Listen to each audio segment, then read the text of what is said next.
Thing perfume, wherever you. So we know molecules. So starting from hydrogen, nitrogen, oxygen, till the drugs, diclofenac, ibuprofen, then our paracetamol, uh, hydroxyacetylide, and the COVID drug, deforestate of all those nutrients for the recovery of this platform. We need to synthesis. But always, this synthesis is a challenging task when natural products are a photosynthesis. So, what are all the other ways we can use? Where comes your host-based chemistry or the self-assembling process, which are the principles of supramolecular chemistry. So, where this principle came from? It is inspired from biology and built on the shoulders of traditional organic chemistry and inorganic coordination chemistry. That is a biomimetic systems. Always we take inspiration from biology. What happens inside our body or what happens in nature. So why does it deserve to be a field of study all its own? Because this synthetic chemistry and inorganic coordination chemistry, we are learning towards the understanding of the interface between bio and the present nanotechnology. We call it as bio-nanotechnology. Coming to the point, what is supramolecular chemistry? So in a line, scientists tell chemistry beyond the molecule, or the chemistry of molecular assemblies and intermolecular bonds. Some other scientists say the chemistry of non-covalent bonds, that is non-covalent interactions. So we know atoms through covalent interactions form molecules. Molecules through non-covalent interactions form supramolecules. So this is the easiest way I can put in what is supermolecules or supramolecular chemistry. So the chemistry which is taking place around the supermolecules, we call it as a supramolecular chemistry. So these are some of the supramolecular compounds: cyclodextrin, cucurbityrol, calyxarenes, etc. If you can imagine, we can take a dustbin. So that is like a bucket shape. So like this is, if you take the cyclodextrin, this is a bucket shape, a dustbin. You imagine the underneath part is open. So when you put something from the top, we feel it should fall down.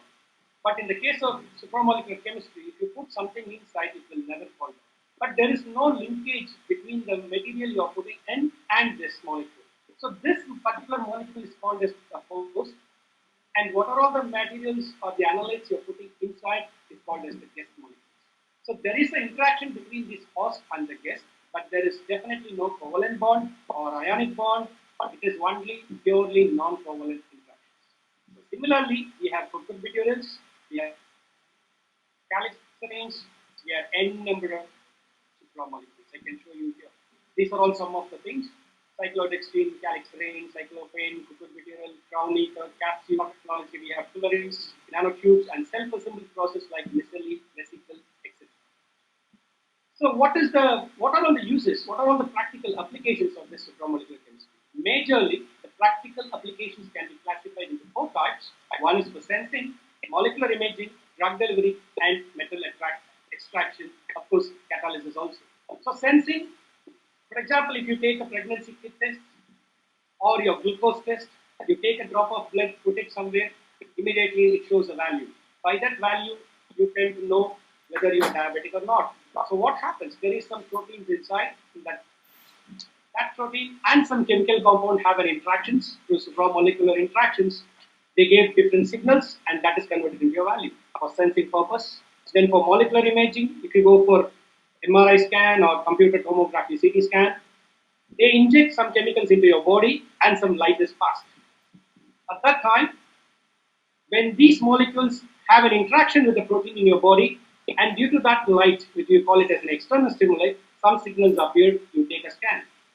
Similarly, for metal extraction from the ores, there are particular receptors for particular cation. For example, if you want to take iron from an ore, so you put a supramolecular there which captures only ion, leaving behind the other. So it is easy to take iron from that. So metal extraction. Then drug delivery system, targeted drug delivery system instantly. Some drugs are not soluble, but if you take cyclodextrin, the inclusion complex, that means some drug which is included inside the cyclodextrin will be soluble. So it can cross through the aqueous layer as well as the lipid layer inside our body, and the place where it has to be delivered, it will be delivered there, and the cyclodextrin can be excreted. So it is used as a targeted drug delivery system. And for catalysis, some molecules do not react in normal conditions, But when you put a supramolecule into that, inside the cavity of the supramolecule, these two molecules react and the product is taken out. So these are all some of the applications, practical applications, which are utilized in the uh, current century. So who are the pioneers for this?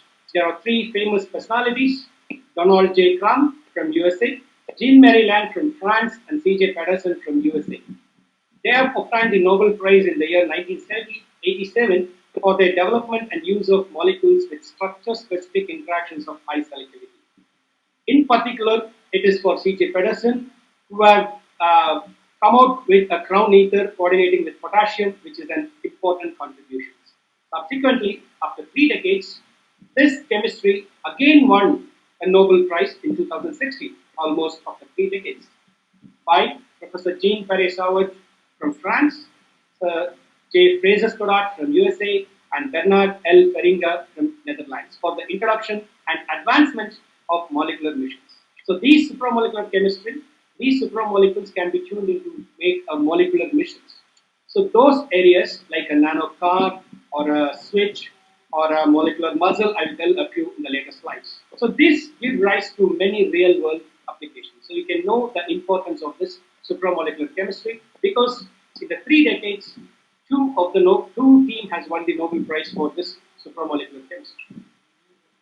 So what these scientists tell, supramolecular chemistry is the chemistry of the intermolecular bond covering the structure and functions of the entities formed by the association of two or more chemical species, purely non-covalent interactions by Jean-Marie Land, and Professor F. Vogler told it is chemistry beyond the molecules. We can classify the supramolecules into three types. One is the chemistry of molecules built with specific shapes or architectures.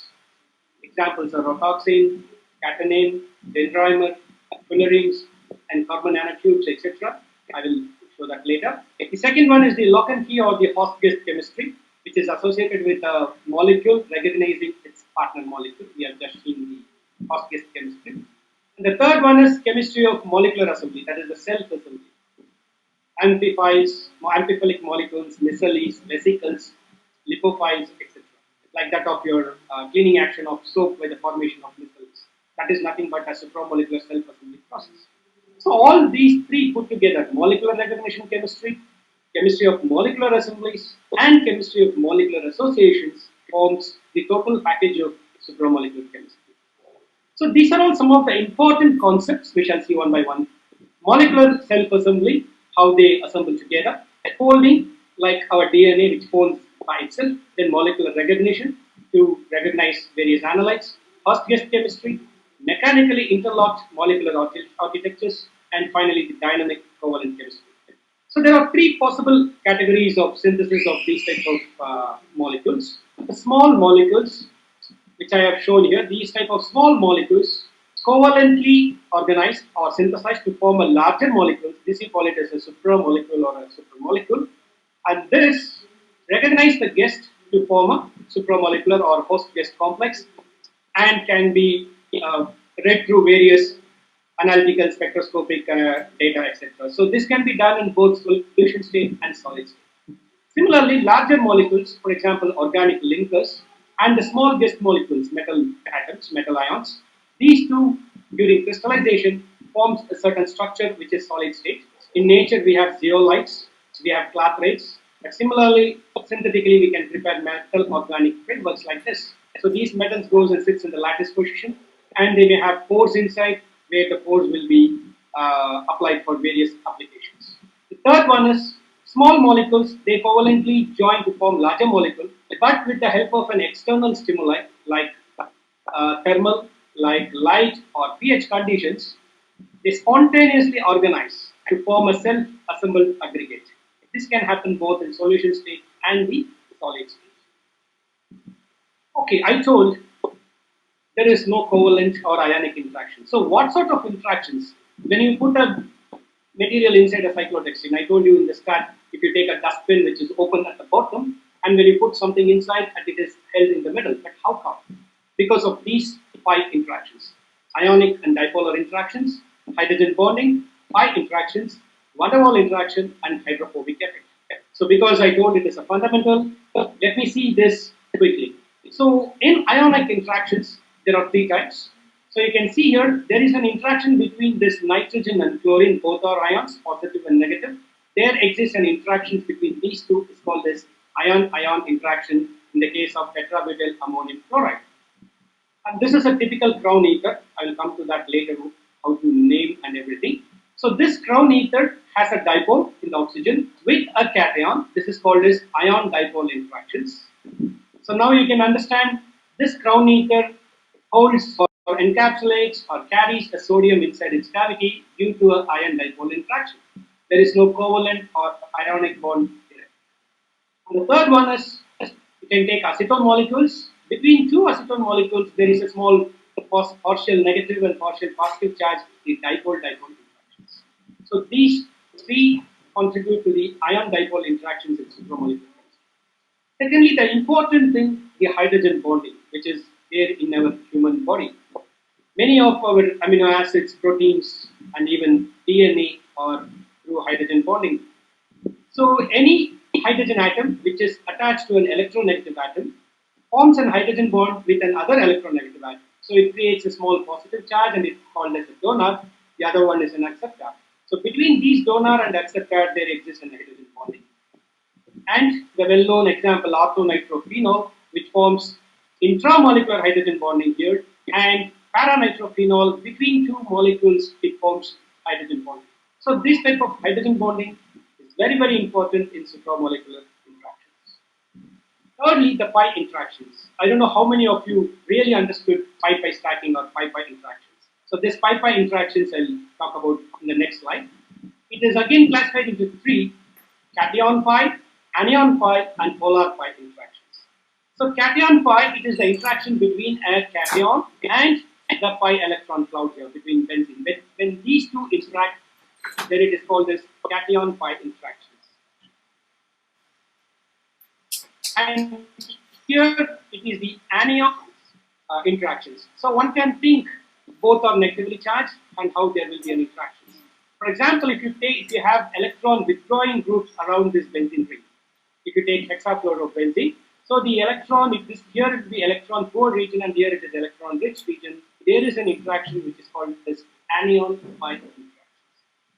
And the third type is polar pi interactions. There are permanent dipole molecules. Example is water. So this permanent dipole molecules and the pi electron cloud, there exists an interaction which is called as polar pi interactions. These are also responsible for supramolecular interactions. So this I told you, the pi-pi interactions here. The pi-pi interactions into three types. One is the sandwich type. That is, two benzene ring comes together. Face to face, they have an interactions, which you can see in graphite molecule, or even you can see in the DNA base pairs. They sandwich each other. That is one. The second one is edge to face. One benzene ring is turned perpendicular to the other benzene ring. Here you can see here. So this partial positive atom have an interaction with the pi electron cloud. So this is called as edge to face, and the third one is displaced. So this positive will be with this pi electron cloud, and this positive with this pi electron cloud. This is called as parallel displaced or displaced interaction. So these are all different types of pi interactions which is involved in supramolecular chemistry. And the fourth one is van der Waals interactions. Everybody knew this very well. The fluctuations from electron distribution. We have two things. One is the London interaction, because of the exchange and repulsion interactions. So two instantaneous dipoles attract each other, which produce a London interaction. So you can see the electrons revolving around the nucleus, but this nucleus attracts this electrons towards its side, and this nucleus attracts the other nucleus towards its side. There exists an instantaneous dipole. It is not a permanent dipole there. So instantaneous dipole. Due to this, they are attracted to each other, and this also plays a major role in supramolecular interactions. The final one is the hydrophobic effect.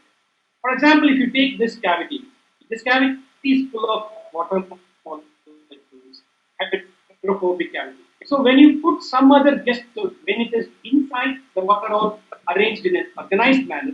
When you put a guest molecule inside, the water is splashed outside and it becomes disordered. So entropy factor arises. So this is one such hydrophobic effect. The second one is two organic molecules creating a hole within an aqueous space, giving rise to the entropy hydrophobic effect. That is, one whole is more stable than two. So when you take oil and water mixed together and stir it, there may be many, many oil droplets floating on the water, but after some time, all the oil joins together to form one. So that is what this one whole is more stable than two. So this plays a major role in supramolecular interaction, and this is taking place in amphiphilic structures like where hydrophilic heads and the hydrophobic tails they join to form micelles and they subsequently join vesicles, etc. in our lipid bilayers inside our body. So I have gone through a brief introduction through the supramolecular interactions, 5 types. Now, what is the fundamental or what is the basic thing for the supramolecular chemistry? From where it has arisen? It is by Professor Emil Fischer, the lock and key principle. He won the Nobel Prize in 1902. So, in order for two species to interact in a specific fashion, they must have complementarity, cooperativity, shape, size, etc., and good chemistry between them, just like a lock fits into a key fitting into a lock. So different types of keys cannot open the same lock. So it should be same. The lock and key it should be same. So this is recognized even before molecular structure was well understood that shape and size matters. Besides the bondings, the shape and size of a molecule is more important in the case of supramolecular chemistry. If that differs, you don't have a supramolecular chemistry form. So the lock and key principle after his invention, I have shown you here the lock and key principle, the lock and the key where it exactly fits and it opens. So there is sort of interaction. So the cavity size, the shape, everything matters here. But there are several drawbacks in this lock and key principles. Everybody might know this lock and key principle since we are studying from our childhood. The enzymes are highly flexible, so they cannot be rigid, and they are conformationally dynamic in solution, unlike a rigid law. So these are all the drawbacks. These drawbacks were ruled out by Professor Daniel Koshland in 1958, and he came out with a new principle called as the induced fit principle. In this, enzymes are conformationally dynamic, we know that. So there are certain things called as the active sites in the enzymes. They change their shape and size according to the substrate so that they can accommodate the substrate into it. You can see here, the enzyme here is not, it's on different cavity shape and size, but here the substrate is different. But when the substrate approaches the enzyme, it changes its size and shape and forms an enzyme substrate complex. So this is where the inspiration taken and the supramolecular chemistry is developed. So we are using synonymous terminologies like a host guest or a ligand metal, or just now we saw enzyme substrate or receptor substrate or supramolecular chemistry. And you can see here if this is the key. So some enzymes carrying a hydrophobic interactions at one part, electrostatic interactions at another part, hydrogen bond at another part. It exactly fits your protein molecules or the receptors so that the desired properties taking place.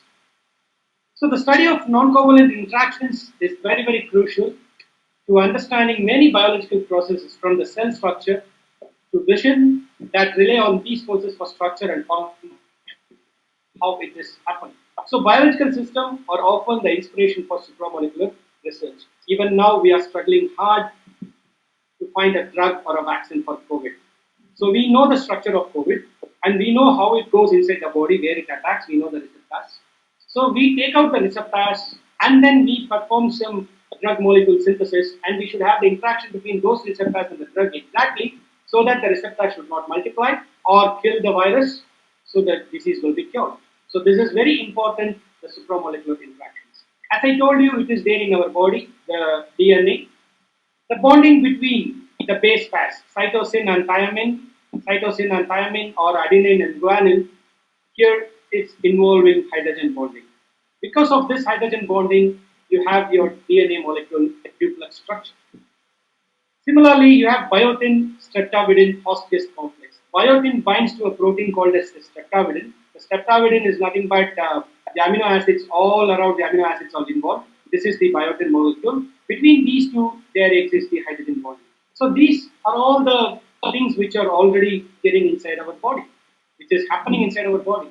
So taking that inspiration, we have developed many synthetic molecules in supramolecular chemistry. So this is one other example. Just now I told you about COVID drugs. it is a chiral drug and its binding site. So if you take ephedrine and pseudoephedrine, so ephedrine is a drug which is used to prevent low blood pressure and then for asthma, etc., but not pseudoephedrine.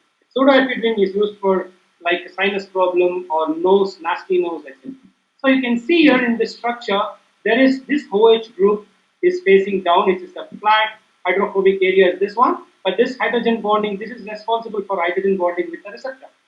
So if our body has a receptor, suitable receptor for this OH bond, so it has an hydrogen bonding and your drug action take place. But in the case of pseudoephedrine, this OH is missing here. It is in the upper side. It is missing here, and it will not take. It will not prevent the disease, or it will not have this type of low blood pressure or asthma disease. So there is a difference between ephedrine and pseudoephedrine. So this hydrogen bonding, as I told you, one among the supramolecular interaction. I've just showed you an example how important it is. So coming to the classification, let's see one by one. This is the host-guest chemistry. So this is the first one. You can take small molecules covalently organized or synthesized to form the host, and depending upon the cavity. So here you can see this cavity is spherical. So only this molecule can be accommodated here and not this triangle. So by non-covalent synthesis, you form a complex which is called as a supermolecule. So it selectively binds only this and not this one. So that is called as selectivity. I'll come to that again. How it developed? Professor Pedersen in 1967, he discovered the crown ethers. This is what called as crown ether, dibenzo crown ether. He did the small organic reactions to prepare bisphenol, this molecule, to prepare a bisphenol. But he got an impurity that is 0.4%. Synthetic organic chemists will note this. We should not leave out the impurities present in any reactions. If you take that impurity and he has analyzed and he got a minor product of just 0.4% as dibenzo crown ethers. This is formed because of sodium here. This sodium is encapsulated in the middle as a template and this molecule is formed. So this is the start, and for this innovative work he got this Nobel Prize. So that's what I mean selectivity is. The binding of a guest, one guest or a family of guests significantly more strongly than others by a host molecule. Selectivity is measured in terms of the ratio between equilibrium constants. So you can see here if you take this as a host molecule, there are several analytes, maybe metals, maybe anions, maybe amino acids, proteins, even bacterial molecules. There are many molecules, carboxylates, etc. According to the shape and size, only this will be exactly fitting, not the others. So this is called as a supramolecule or a supermolecule, and this fits only because of non-covalent bonds, and there is no other covalent or ionic bonds involved in it. And this is called as a host-guest chemistry, and this is called as selectivity because it only selects this one according to the shape and size of the cavity and the chemistry, the cooperativity, the complementarity between the host and guest molecules. So this is one of our research work. So this is what the host molecule, which is called as PPC, and it has 5 different heteroatoms here. So these heteroatoms can donate a pair of electrons to bound to silver ion. You can see here, this is done by fluorimetric analysis, fluorescence. Several cations have been analyzed. Only silver it selectively binds, not all the other ions. And you can see the color change also from light blue to purple color. And it has been determined with NMR titration also. So this is called as selectivity, which is more important. For example, if you want to selectively test the calcium content in your body, you need a sensor for calcium alone. But if you make a sensor for all the metals, then it is of no use. So it should selectively bind calcium and get the value. But it will be competitive with other metal ions such as zinc or cadmium, mercury, etc. So this part is called as selectivity. Okay, let me explain in a layman language. So everybody know about the watermelons. You can see its shape and different carvings you can make, like a well or a rose or even a car. But because of its shape, oval shape, transportation is very hard. You cannot arrange that in a truck. You have to just throw it. It slips from one piece to another. Instead of loading, for example, if you load bricks, you can load in a regular, organized manner on a truck. But these watermelons cannot be done. So one scientist thought of that. So for these problems, he came with an innovative idea that is called as the square watermelons. You might have seen this in Google. So it is invented in Japan and China. So they have made a cage around it and they've brought out with square watermelon. So this square watermelon, for cutting it's very easy, for eating very easy, for transportation, for arranging, for everything this is very easy. So the shape, the size matters. I'm stressing on that. And not only watermelons, these days you can have, see, whatever shape you want. You can have a square, you can have a heart shape, you can have a pentagon, you can have a, like, see, star shape, even cucumber, you can have a square apple. So no more teaching to your kids like banana will be in this shape, mango will be in this shape, apple will be in this shape, never. So after the advancement of this supramolecular chemistry, each and every shape and size matters. This is quite a few examples. Even you can have orange, which is pentagon orange. You can have even a Buddha, which is in the tree. You can see.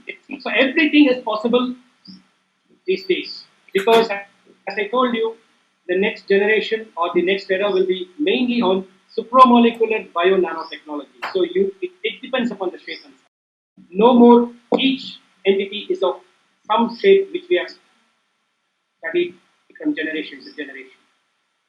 Right, so let me go down to the three important aspects, that is cation binding, anion binding, and neutral molecular binding. So where I will discuss, I will take one example of supramolecule and how it forms the binding interactions. So cation binding, you all very well know that cation complexes play an essential role in many biological systems. So large quantities of sodium, potassium, magnesium, calcium, they are in particular critical to life. Sodium and potassium are very much. Even now, a known person is admitted in the hospital for a lower amount of sodium. Another 1 day delay, he might have gone to coma, but now he's slowly improving with a lot of sodium content given to his body.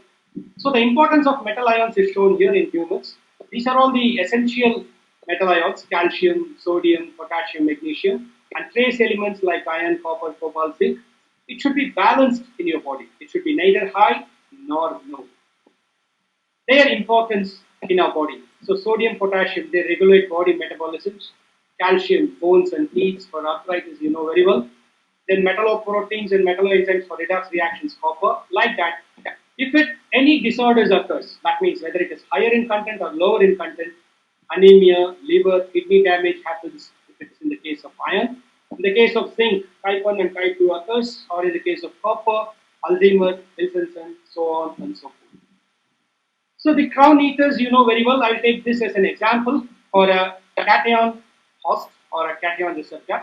So cyclic polyethers derived from repeating OCH to CH2 units. It forms stable complexes with metal ions, as we saw Professor Pedersen what he has done, and it has many synthetic reactions involved in it. So this is a typical crown ether. It is called as 18 crown 6. So this is like a crown for a king.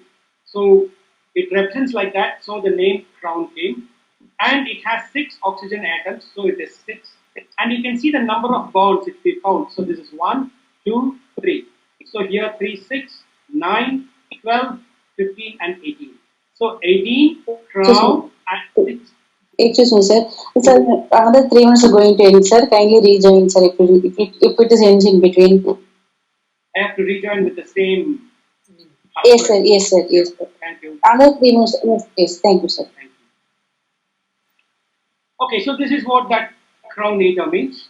So this crown ether, you can see it is a simulated diagram. It is like highly negatively charged cavity inside because of these oxygen heteroatoms inside.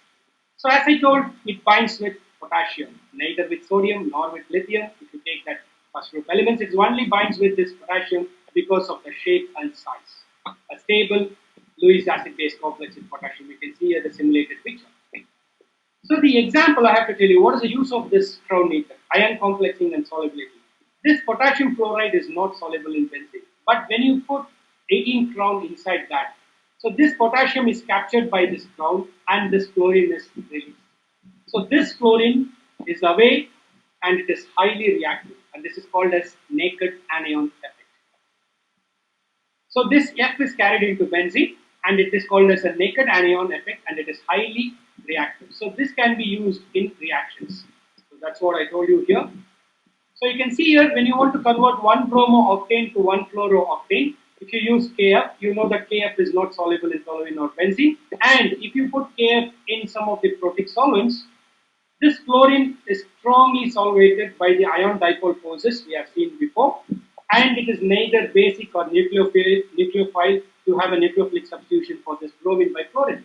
So you add a pinch of 18 crown 6 in toluene. So this 18 crown 6 captures this potassium so that this chlorine, which is called the naked anion, easily replaces this bromine to form one fluorooctane. Without this 18 crown 6, there is absolutely no reactions. This is one typical example why the crown meters are there and what is the use of the cavity molecules. So, depending upon the size and shape, see here 12 crown 4. I told you here 4 oxygen atoms, so it is 4, and then 1, 2, 3, 6, 9, and 12. So 12 crown 4. It can bind with lithium, it can bind with sodium, potassium, rubidium, cesium.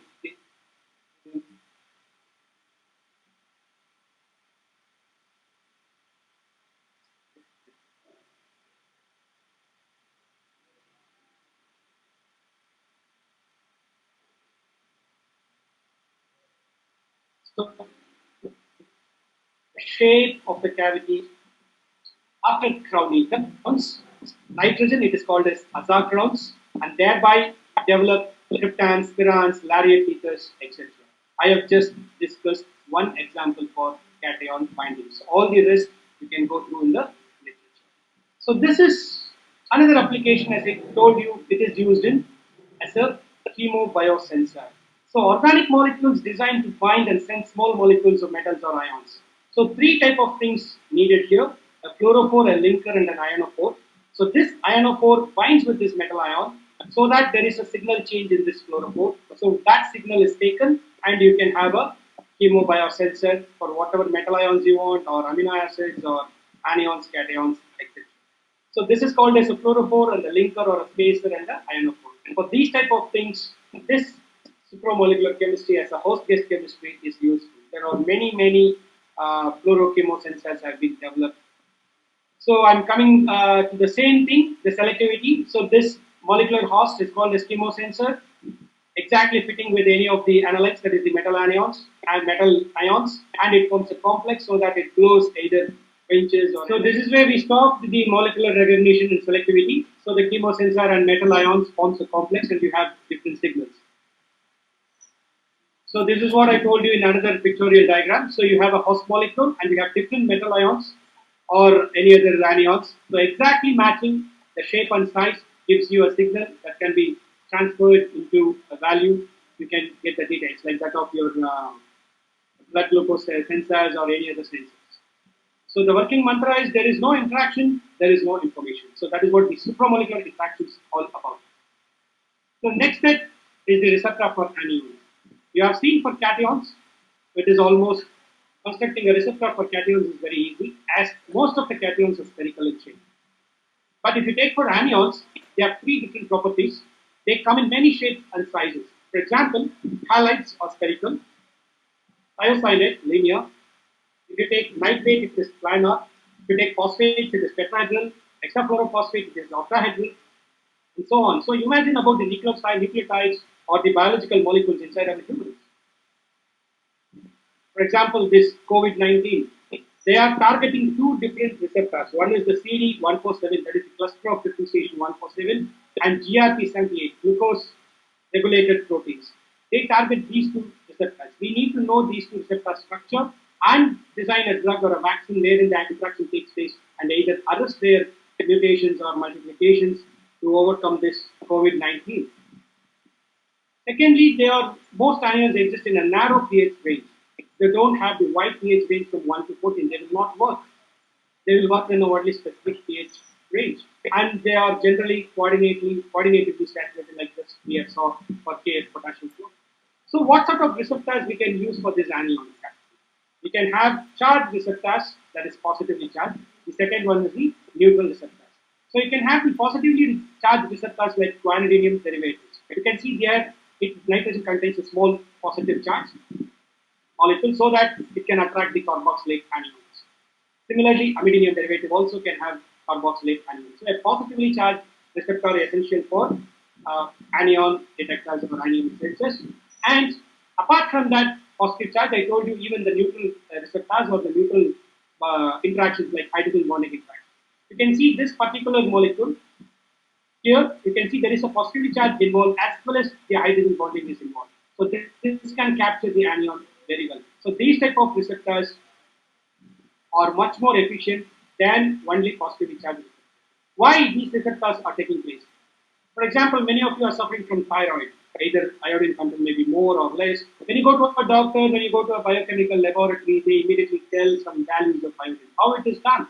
So these type of receptors have been constructed to capture iodine here. Once there is an interaction between the iodine and this molecule, it is converted into a value, and that value is shown for you. So without these, you cannot estimate how much of iodine content is there in your body. Maybe iodine, chlorine, or whatever anions, such as even carboxylate, etc. Glucose, for example. So you need to have anion receptors here. So it is a combination of electrostatic interactions, maybe positive, negative, or ion, dipole, etc., and hydrogen bonding. Then we shall go to the neutral molecules. The third one. You can see this is a VAS. Calixarene is a molecule which is typically mimic to a VAS. So it has an upper ring and a lower ring, and this is a macrocycle like this. So it can encapsulate molecules inside, anions as well as cations inside. So this is constructed with phenol molecule, it is called as calixarene. If it is constructed from resorcinol, it is called as resorcirane, and so on. You can see here, this calixarene encapsulates a neutral molecule that is the buckyball or fullerene here. It is similar to that of a football World Cup. So this is a simulated and how it can encapsulate. So this encapsulation, I told you the applications before. What is the use of these encapsulations? So you can see this as the neutral molecules, cyclodextrin, which is naturally available, alpha cyclodextrin, beta cyclodextrin, gamma cyclodextrin, and they are pre-organized macrocycles. That means their cavity, their dimensions are predefined. You cannot alter them. So only according to this cavity size and the shape, spherical shape, you can accommodate the guest molecules. Sometimes if it is smaller, it will not be holding here. If it is bigger, it cannot go inside here. It should be exactly the same. This is very natural. And in synthetic, we have superbutyrol. So this is also cavity molecules. If you put something, in principle, it should fall down. But some of the guest molecules are there inside itself.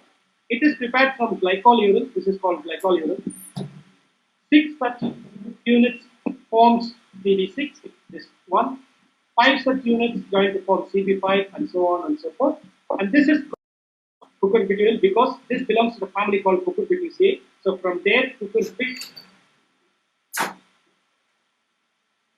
is taken and it is given the name as cucurbityrol. And this is another macrocycle which gains much attraction in this era of research. So you can see the inclusion complexes inside cyclodextrin. This is included and then excluded. You can make many examples or many reactions taking place in this one.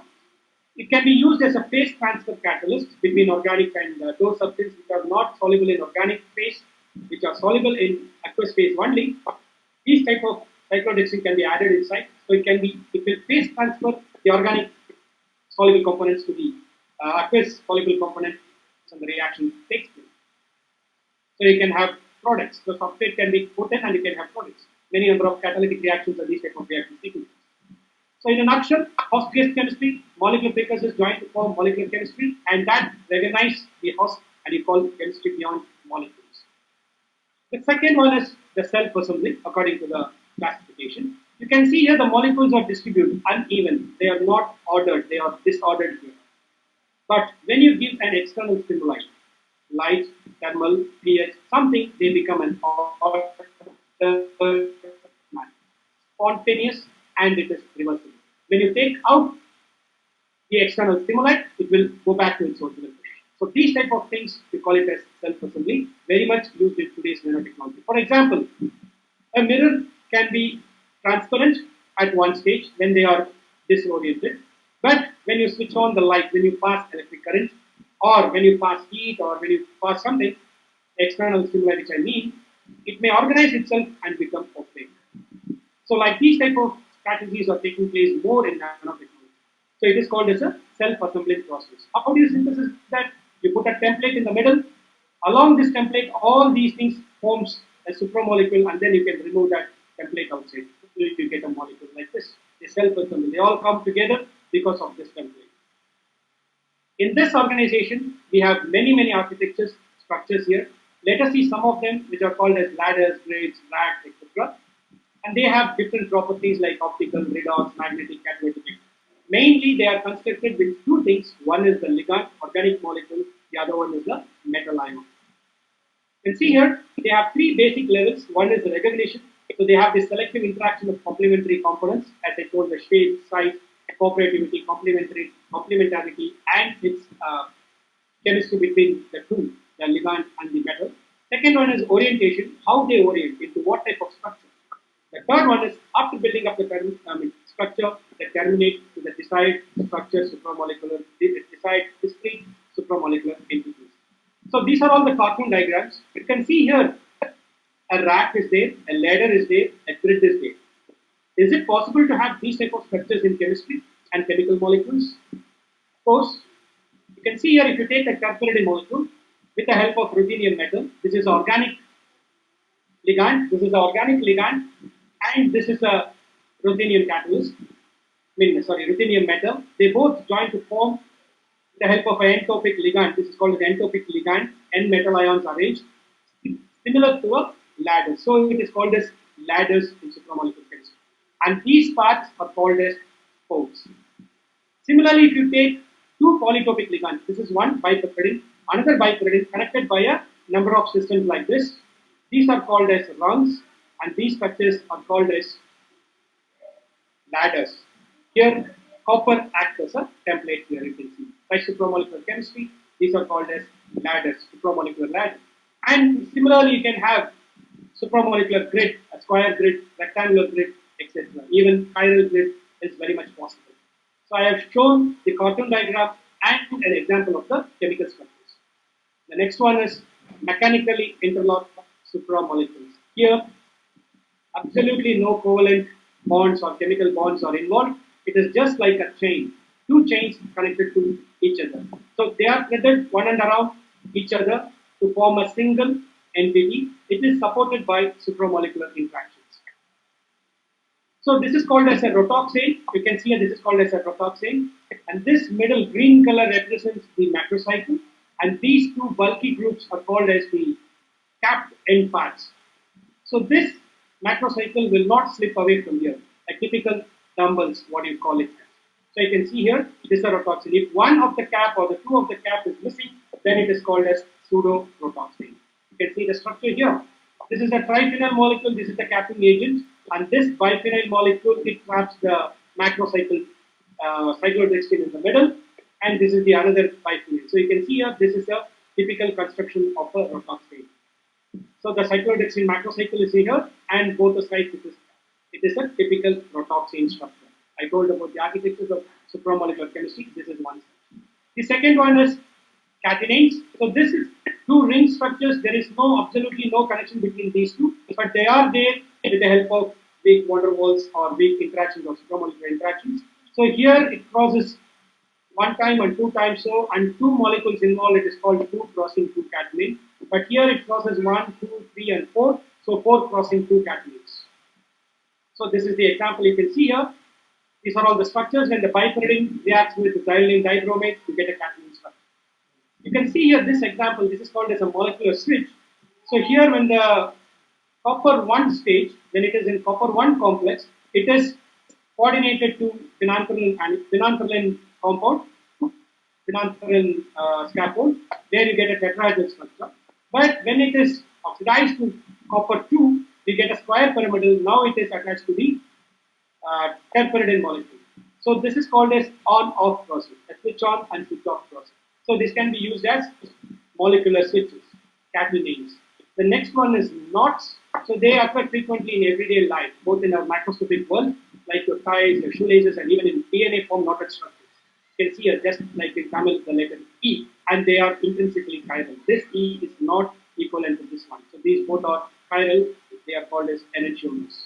You can see here, if you take this phenanthrene molecule, it forms itself with the help of a metal, it forms a knot-like structures. They are called as supramolecular polygon, knot-off chains, or knots. You have boromiates. So this is typical three-ring system. Five rings we know it is used for Olympics. It is a three-ring system. So the Borromean rings consist of three topological circles which are linked to form a Brownian link. So this name came from the Brownian family. They are in Italy. Long back.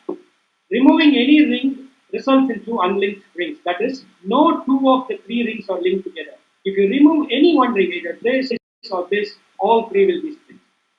So no two of the three rings are linked to each other, but nonetheless all three rings are linked together. It's called as boromiates. So the example is this: when you take bipyridine derivatives and react with 2,4,2,6 pyridine dialdehyde, you get these type of boromiates with a zinc as a template as a metal. We get boromiates. Okay, so those are all some of the structures. There are very many structures involved. So I have given you a few examples of supramolecular architectures. And where it is involved, I told you a molecular switch in the case of a catenane, but you can see in the rotoxane, you can see here this is a rotoxane, this is capped here, this is capped here, and these two macrocycles are there in the middle. So this is in the state, and this is in the tightened state, we can call it this. Just I have given an example for a biceps. When you take the biceps, when it is tightened, it is bulges and it is relaxed state. The external stimuli is your light of wavelength 254 nanometer. You get like this or you get like this. So based on the external stimuli, you get a tightened state or a relaxed state. So this can act as a molecular muscles. A typical one example. So like that, there are many examples. You can go through the literatures. So there are some additional supramolecules, which is called as dendrimers, highly branched star-shaped macromolecules with 3 nanometer dimensions. It has three parts: the core part here, and the interior dendritic structures. Goes to generation 1, this is generation 1, 2, 3, like that it goes. And terminally, it is functionalized per phase group. All three together, we call it as dendrimers, and they self-assemble to form different structures.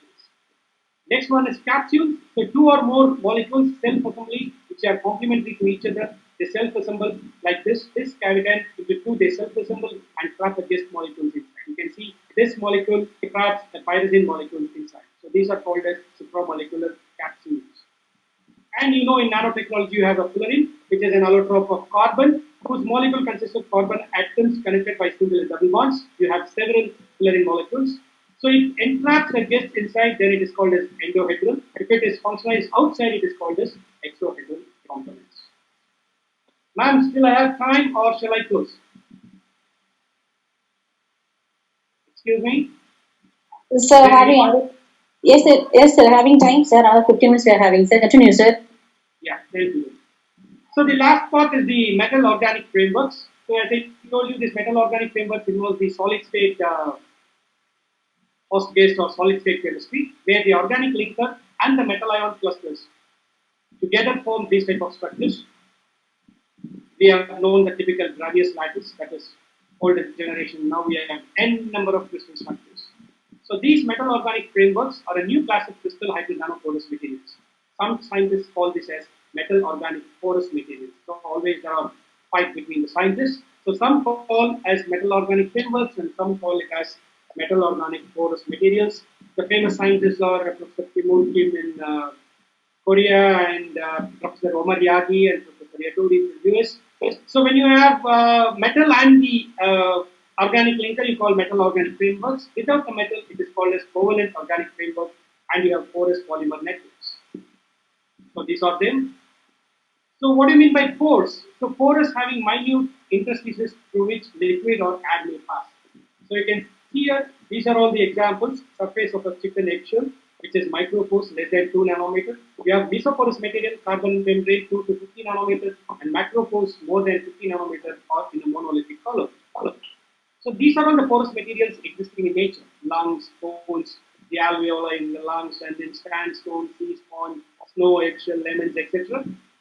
And these are the artificial porous materials: clothing, chalk, brick, concrete, sponges, bread, etc. So how they design? You take the metal ions, and with various size and shape of the ligands, whichever you want, and also in the metal ions, a tetradentate or a bidentate or a tridentate, whatever ligands you can take, and even the coordination behavior of the metals you can choose, and you get different types of structures with different way of synthesis. You can see this is one of the structures which is called as MOF5, benzene dicarboxylic acid. This is benzene dicarboxylic acid and zinc atoms, tetrahedral zinc atoms. They form a structure which is called as MOF5. There are pores here where it can have gas storage, etc. Then MOF74. This is MOF74, benzene dicarboxylic acid with two hydroxyl groups, which have a high carbon dioxide absorption inside the pores. This structure. So similarly, we have MIL100, there are n number of things, MIL54, EIO66, like that. There are several you can see in the literature. I have quoted a few examples of MOFs. How they can be synthesized? By solvothermal, hydrothermal, microwave assisted, sonochemical, mechanochemical, so on and so forth. So they have two broad industrial applications because of the key attributes, two things. They are extremely large surface area and their flexibility with which the structure can be varied. You can have different structures. You can tailor-make the structure. They are also very robust, rigid, with high mechanical and thermal stabilities.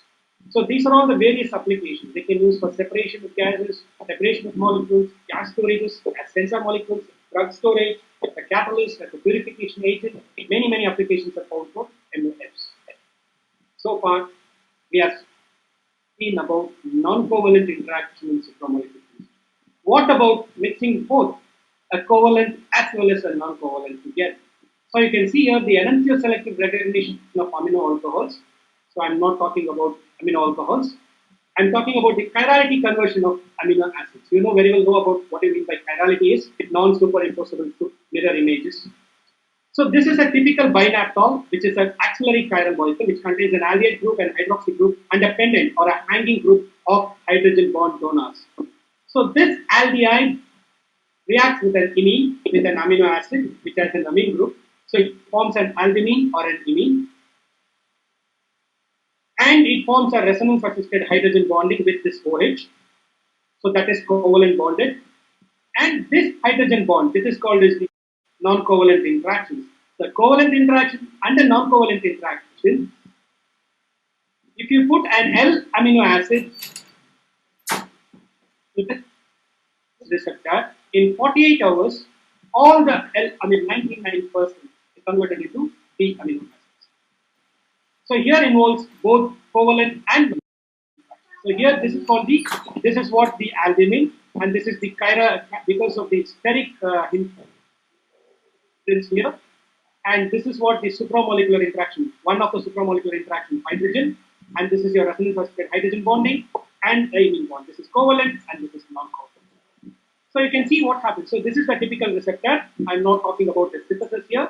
So which has an aldehyde group here and has a ureal group here. This 2NH are strong hydrogen bond donors. So acid reacts with this. It forms an imine, and the COH group reacts with this through hydrogen bonding. So the L amino acid reacts here, and in 24 hours to 48 hours of time, the L amino acid is converted to D amino acid. So when you block this resonance-assisted hydrogen bonding, a supramolecular interaction, when you block this by CH3, the molecule doesn't convert. Or if there is no bonding as a pendant that supports supramolecular interaction is not there, the L amino acid are not converted to D amino acid. You can see here with the salts of amino acid. So this is the NMR spectrum. This is that imine spectrum. So this NH. This H proton is given here. And this 2 uryl proton are given here. And this CH2 proton are given here. Benzylic CH2 proton. So forget about the others. You can see these protons here. This is one for L and the other for D. So this is for D alanine and this is for L alanine. There is a chiral discrimination because of this covalent interaction and this non-covalent interaction here. So this is in the case of salt, it only recognizes this chiral recognition between D and L. But when you take natural amino acid, this is phenylalanine, L-phenylalanine. When you put this N-phenyl, it's not aniline, it is alanine. So when you put this here inside, so it forms imine bond, and there is a non-covalent hydrogen bonding here, and this COO has an hydrogen bonding interaction here. You can see here, these are all the L-alanine in day 1, in 1 hour period. As days goes on, in 4 days, you can see all the L gets converted into D. So you can see the L-alanine peak diminishes and the D-alanine peak increases. So you can see for the other 24 available or natural amino acids, you can see the imine peak or the uryl peak. The L at the start 1 hour, the L peak is more, but as time goes on in 45 hours, all the L is diminished and the D is high. So that means all the L amino acids is converted to D amino acid. This is another advantage of both combining combining the covalent and the non-covalent. So let us come to the supramolecular chemistry applications. As I told you, it is used in chemistry of sensing, it is used in chemistry of molecular imaging, metal extraction, drug formulation and delivery, catalysis. So you can see here we have seen before, it can be helpful as a phase transfer catalyst, wherein you can have potassium captured here and fluorine is free, so you can have nucleophilic substitution reactions. So drug delivery system, this may not be soluble in lipids and aqueous phase, but on encapsulation into cyclohexane, it is very well soluble and it can easily deliver its drug. And separation of mixtures. If you take C60 and C70 mixture, when you put a calixane or something inside, it captures C60, so that C70 is freely taken away by solubilizing in toluene. But this guy is insoluble in toluene, so that when you put it in chloroform, the C60 is soluble in chloroform, it can be taken out, and this calixane is recycled again. So it is used for separation of mixtures. And then, as I told you, the molecular sensors. So this is the reporter group, the fluorescent molecules or whatever you put it there, or the transducers or something. And this group. And this G is the guest species. Whenever the guest is bind, it gives its signals, so where you can measure whatever you want. And this is, I told you, the molecular switches. Switch on and switch off.